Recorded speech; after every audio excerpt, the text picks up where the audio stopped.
मेरा नाम रोशनी है। मैं चित्रकूट जिले की एक गांव की रहने वाली हूँ। मेरी शादी 16 साल की उम्र में हो गई थी। जब मैं विदा होकर पहली बार गई थी तो अच्छे से अपने पति के साथ रही।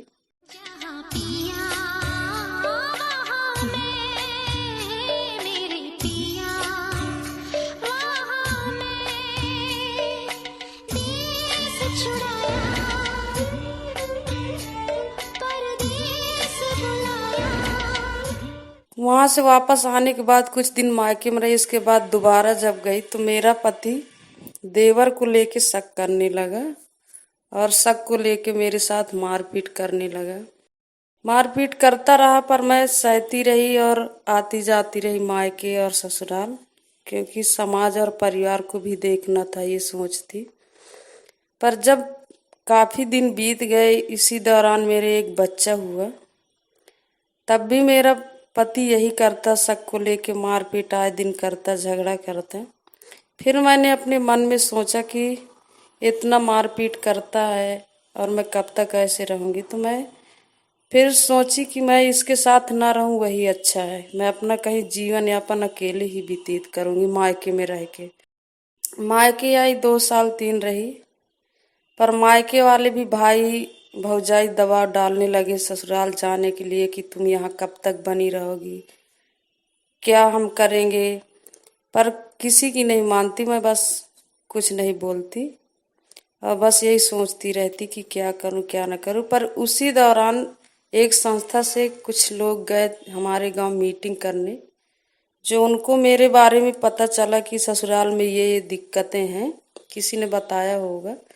उन्होंने मुझसे मिली और मिलके मुझसे बात करी। मैंने अपनी सारी बात उनसे बताई। तब उन्होंने कहा कि अगर तुम पढ़ी लिखी हो थोड़ा बहुत, तो हमारे यहाँ अगर काम करना चाहो तो हम तुमको काम में लगा सकते हैं। तो मैंने उनसे हाँ किया कि मैं काम करूंगी, क्योंकि मैंने ये ठान लिया था कि मैं पति के साथ नहीं रहूंगी। मैंने वहाँ एप्लीकेशन डाली और एप्लीकेशन डालने के बाद वहाँ 15 दिन ट्रेनिंग की। 15 दिन के बाद तीसरे चौथे दिन मैं काम में लग गई। जब काम में लग गई, काम करती रही, वहाँ मैंने 6-7 साल काम किया। इसके बाद मेरा करबी से मेरा बांदा जिले में ट्रांसफर किया, जो यहाँ मैं आई और यहाँ काम करने लगी। काम के ही दौरान जब मैं एक विभाग गई तो वहाँ का एक व्यक्ति मुझे देखा तो पर कुछ बोला नहीं और मैं वहाँ का काम करके वापस आ गई। दोबारा फिर 1 महीने के बाद मेरा काम पड़ा, मैं उस विभाग फिर गई काम करने। तो वो व्यक्ति ने अपना नंबर मुझे एक पर्ची में लिख के दिया और बोला, बहन जी कोई काम हो तो हमसे बात कर लेना, हम आपको बता दें। हमने एक अधिकारी समझ के और वो समझ के नंबर को ले लिया। कुछ दिन बाद फिर एक काम आया तो हमने सोचा कि पता नहीं समय बहुत हो गया, अधिकारी मिल पाएगा कि नहीं। हमारे दिमाग में आया कि हम ये नंबर से पहले पूछ ले, फिर इसके बाद जाएं इस विभाग में। हमने फोन किया, उन्होंने कहा अभी हैं, मिल जाएंगे, हो जाएगा काम। हमने गए, काम किया। लेकिन उसी दिन उन्होंने शाम के फिर हमसे फोन से बात किया, क्योंकि अब हमारा नंबर उनके पास पहुंच गया, और बोले कि बहन जी आपका काम हो गया। तो हमने कहा हाँ सर हमारा काम हो गया। ऐसे बात होती रही।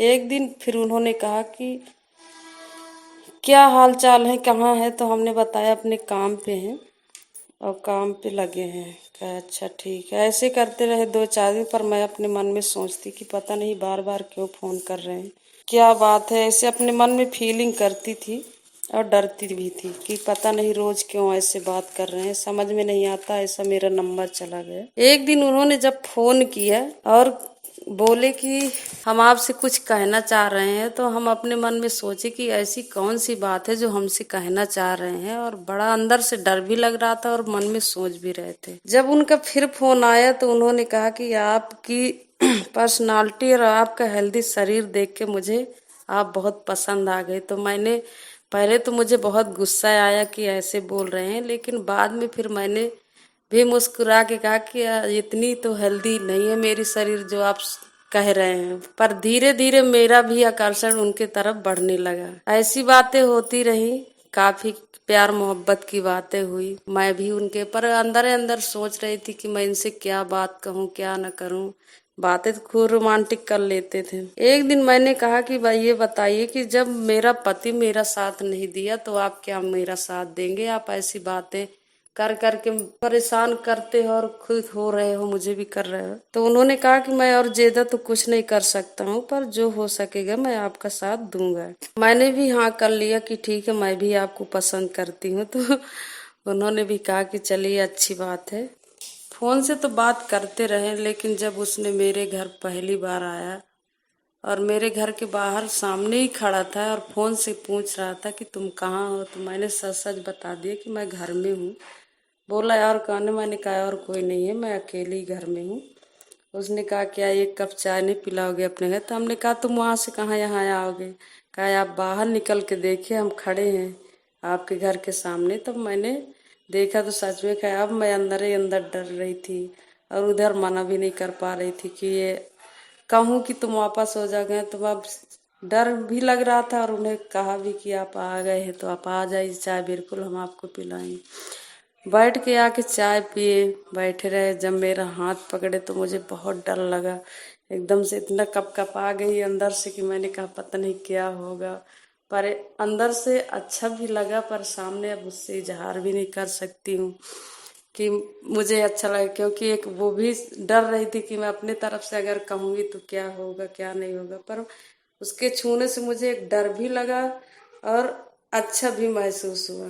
तो बैठे रहे, फिर मैंने कहा मैं क्या करूँ? तो मैं डर के मारे बाहर निकल आई। मैंने कहा मैं अंदर नहीं जाऊँ, उन्हें पता नहीं क्या करेगा क्या नहीं। एक अंदर अपने अंदर फीलिंग करती रही। तो जब फिर कुछ देर बाद वो बैठे रहे, कहा अब आप अंदर नहीं आ रही, ठीक है मैं जा रहा। तो चले गए फिर चाय वाय पी के। उसकी जो पर्सनालिटी, यानी उसकी लंबाई, उसकी आंखें, उसके बोलने का लहजा, ये मुझे बहुत पसंद आया। एक दूसरे को हमने पसंद करने लगे, आना जाना शुरू हो गया, घर आते जाते और अच्छे से रखते। मैं भी अच्छे से उनसे खुश थी, क्योंकि मुझे भी ये लगा कि मेरा पति तो ऐसा था कि सबको लेके ही मेरे साथ मारपीट, कम से कम ये मेरा साथ दे रहे हैं, मेरे हर दम दुख सुख में खड़े हो रहे हैं, हर तरह से मेरा सपोर्ट कर रहे हैं। तो मुझे बहुत खुशी होती है और मैं इस चीज से बहुत खुश हूँ। तेरा साथ है।